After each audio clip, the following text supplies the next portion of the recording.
capítulo 12, Hebreus capítulo 12, vamos começar aí o nosso culto, lendo a palavra do Senhor, lá em Hebreus capítulo 12, bem no finalzinho, né?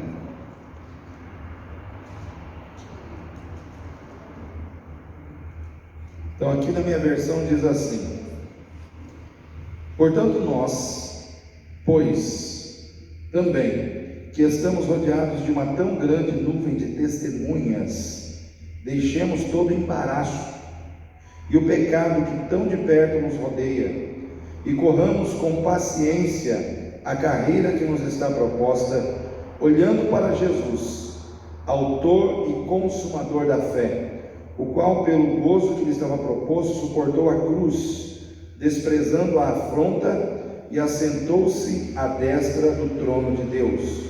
Considerai, pois, aquele que suportou tais contradições dos pecadores contra si mesmo, para que não enfraqueçais, desfalecendo em vossos ânimos. A palavra do Senhor aqui, ministrada pelo servo do Senhor, pelo apóstolo Paulo, nessa carta aos Hebreus, era para um povo que estava fraquejando, um povo que estava ali meio que quase desanimando a fé. E aí, antes dele começar a encorajar o povo, ele fala no capítulo 11 dos heróis da fé. Aí ele fala de Sara, que tinha o ventre amortecido, que era estéril, mas Deus deu a ela a condição de dar à luz a um filho. Aí ele fala de Moisés, ele fala de Abraão, e ele vai falando dos heróis da fé, de José, né, de todos os feitos que esses homens de Deus e também as mulheres de Deus que estão aqui na galeria da fé, todos os feitos que essas pessoas vivenciaram pela fé. E no final ele diz assim que muitos foram apedrejados, cerrados, tentados, mortos ao fio da espada, tudo pela fé, tudo porque eles viveram pela fé. Então eles tiveram momentos de glória, mas também tiveram momentos de luta, de dor, de sofrimento. Aí ele chega até a igreja, que somos nós hoje. Aí ele diz: portanto nós que estamos rodeados de uma tão grande nuvem de testemunhas, deixemos todo embaraço, o pecado que tão de perto nos rodeia, corramos com paciência a carreira que nos está proposta, que é a carreira da fé em Cristo Jesus. Então aqui, irmãos e irmãs, o apóstolo Paulo ele está trazendo para nós um despertamento espiritual sobre o fato de que é a nossa vez de escrever a nossa história com Deus. Essas pessoas, na época delas, elas escreveram uma história de luta, uma história de enfrentamento de grandes dificuldades, mas uma história vitoriosa pela fé. E essas pessoas que viveram antes de nós, lá no Velho Testamento, essas pessoas elas morreram olhando para a promessa, que era a vinda de Jesus, a vinda do Messias. Ou seja, eles passaram tudo isso olhando para uma promessa não cumprida, diferente de nós. O Senhor diz que Ele preparou algo maior para nós, porque nós não estamos olhando para uma promessa não cumprida. Ao contrário deles, nós estamos olhando para uma promessa que já se cumpriu. Jesus já veio, nós sabemos quem é Ele, nós sabemos quem é Ele na nossa vida, nós sabemos qual é o poder do seu sangue, nós conhecemos a história dele, nós conhecemos o que ele fez na cruz do Calvário. Ou seja, nós precisamos ter uma convicção muito maior de vitória ainda, porque enquanto eles olhavam para o futuro que ia se cumprir, nós olhamos para o passado que já se cumpriu, e se faz vivo na nossa vida, porque a presença de Jesus é uma presença viva, uma vez que ele ressuscitou e está vivo. Então nós não cremos num Deus morto, nós temos um Deus vivo, que morreu, ressuscitou, está vivo e vive em nós, e vive através de nós pelo seu Espírito Santo, com o qual nós somos selados para o dia da redenção. Então nós que estamos aqui hoje, nós temos algumas coisas, irmãos, que nós precisamos fazer. Se nós queremos chegar ao fim da nossa caminhada com Deus, vitoriosos nessa corrida da fé, nós temos que deixar o embaraço, todo embaraço. Às vezes tem crente que está embaraçado na vida, tem crente que se embaraça com as coisas dessa vida, tem crente que vive embaraçado com as circunstâncias da vida, com as coisas dessa vida, e ele não consegue caminhar na fé. Quantos crentes poderiam estar aqui hoje Mas por que não estão? Porque estão embaraçados. Estão embaraçados com muitas coisas, estão embaraçados com muitas situações, estão embaraçados com o propósito de cuidar da sua vida nesse mundo, estão embaraçados com os cuidados dessa vida. Então os cuidados dessa vida é perigoso para nós que queremos herdar a vida eterna. A palavra de Deus diz: buscai primeiro o quê? O reino de Deus, o reino dos céus e a sua justiça, e as demais coisas serão acrescentadas. Só que hoje parece que o povo está muito mais preocupado em buscar as coisas da terra, e deixar as coisas do reino de Deus para depois. Está tudo errado, irmãos. Nós temos que priorizar o reino de Deus. E o que o Senhor diz? Qual é a promessa do Senhor? Se nós buscarmos primeiro o reino dele, as demais coisas que nós precisamos aqui, ele vai nos acrescentar, ele vai nos dar. Precisa de saúde? Deus dá saúde. Precisa de livramento? Deus dá livramento. Precisa de prosperidade? Deus põe prosperidade na sua vida. Precisa pagar as contas? Deus dá um jeito de colocar o dinheiro na sua mão para você pagar as suas contas. Por quê? Você está buscando em primeiro lugar a Ele, que é a fonte inesgotável de todas as bênçãos que você precisa receber. Ele é a fonte, é nele que está a nossa felicidade, nele está a nossa realização. Uma pessoa embaraçada é uma pessoa que não consegue avançar, que não consegue caminhar. Imagina uma pessoa enliada com cordas nas pernas, com pano, toda enliada. Imagina essa pessoa tentando se mexer, ela não consegue. Por quê? Porque ela está embaraçada. Tem crentes que estão embaraçados, enliados, envolvidos com as coisas dessa vida e não tem mais tempo para Deus. Não tem tempo para orar, não tem tempo para estar na igreja, não tem tempo para ler a Bíblia, não tem tempo para participar de uma campanha de oração. Por quê? Porque eles precisam cuidar das coisas dessa vida.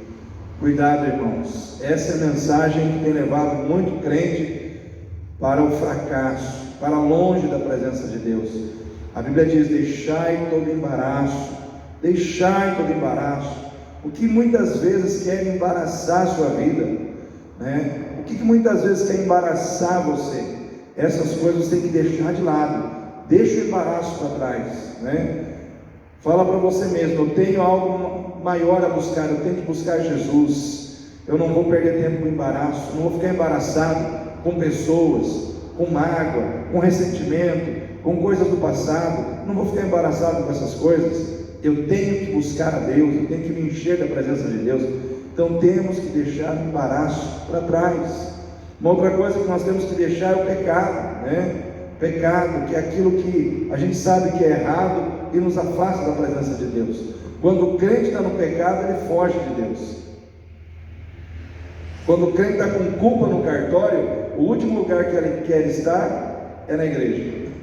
Então o pecado, ele afasta o crente da presença de Deus. Quando Adão pecou lá no Éden, ele se escondeu. Primeira coisa que ele foi fazer, se escondeu de Deus.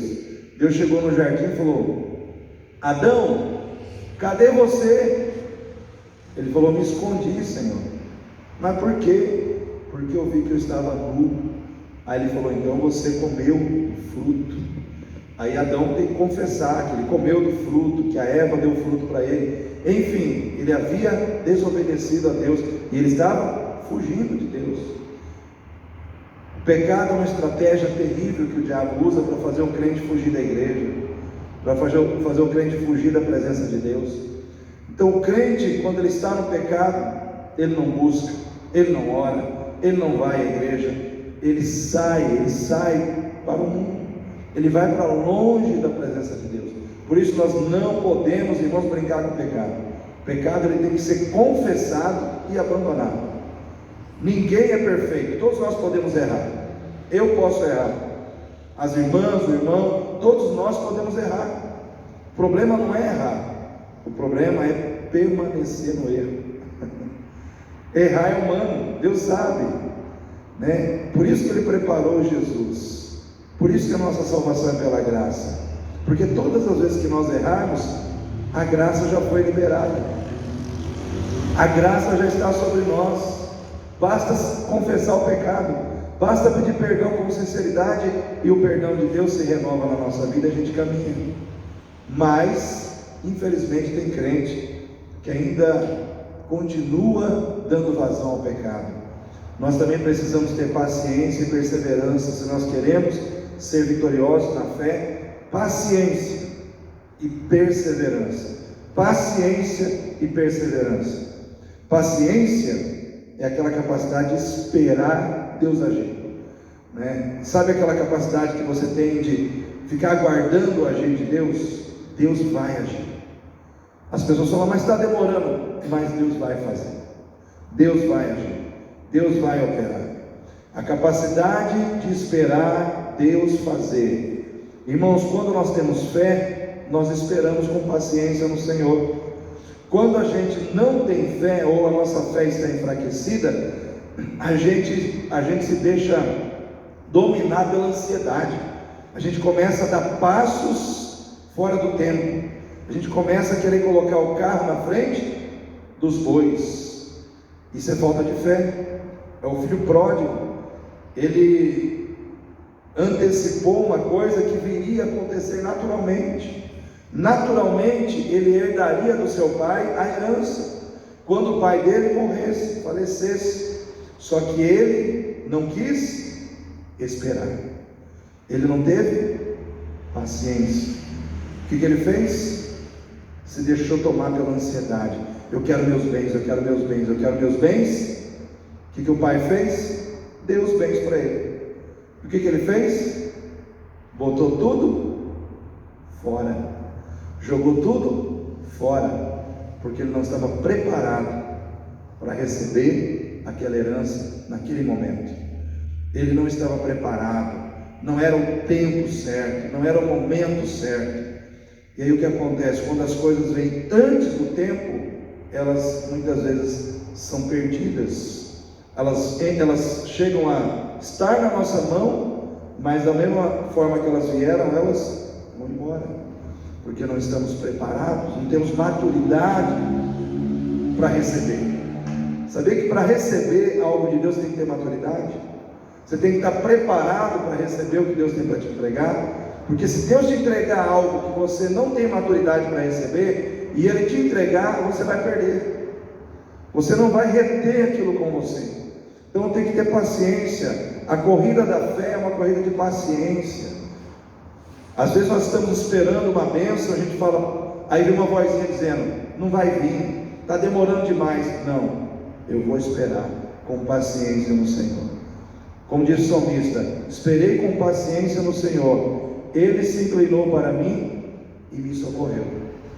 Esperei com paciência no Senhor, Ele se inclinou para mim e socorreu-me.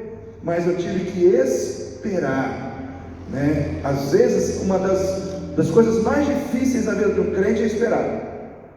É esperar, né? A gente quer para ontem, porque a gente aprendeu que no mundo é tudo rápido. Você quer uma coisa, você vai lá no micro-ondas, liga, quer aquecer o negócio, rapidinho está ali aquecido. A gente quer tudo assim, né? Na velocidade do micro-ondas, na velocidade, né, daquilo que facilita as coisas para nós nos dias de hoje. Mas com Deus não é assim.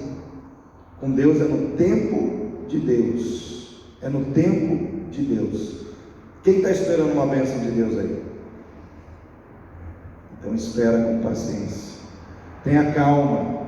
Deus não esqueceu de você. Ele não está preparando a bênção. A bênção já está preparada. Amém, igreja? Ele não está preparando a bênção já está preparada.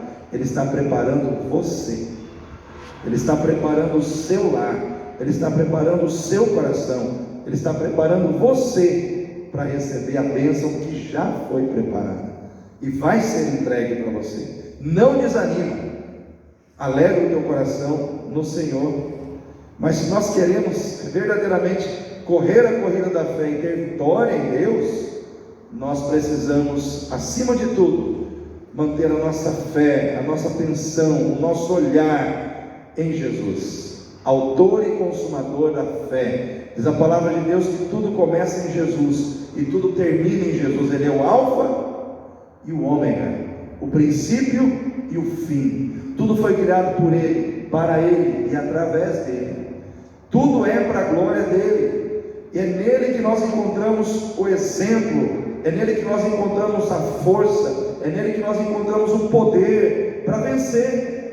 Você pode vencer e vai vencer, mas você tem que estar firmado naquele que venceu. Eu e você podemos vencer, irmãos. Podemos vencer o mundo, podemos vencer o pecado, podemos vencer o diabo, podemos vencer a morte. Por quê? Porque Jesus venceu. É só por isso que nós podemos vencer, porque nós estamos firmados nele. Ele venceu. Ele venceu a morte, ele venceu o pecado, ele venceu a cruz, ele venceu Satanás, ele venceu tudo isso para nos dar a vitória pela graça de Deus. Mas a nossa missão é olhar para Ele. É por isso que o autor de Hebreus diz: olhando para Jesus, autor e consumador da fé, o qual pelo gozo que lhe estava proposto suportou a cruz, desprezando a afronta, e assentou-se à destra do trono de Deus. Então Jesus, ele suportou a cruz, ele suportou a afronta das pessoas, ele suportou tudo isso para nos dar a vitória. Então nessa noite, saiba de uma coisa: nessa corrida de fé, existe alguém que corre ao seu lado, Jesus de Nazaré. Ele está contigo, ele já correu, ele já venceu, mas ele continua aqui, pronto para nos dar a mesma vitória que ele já conquistou. Então nessa noite, fica firme, Fica firme no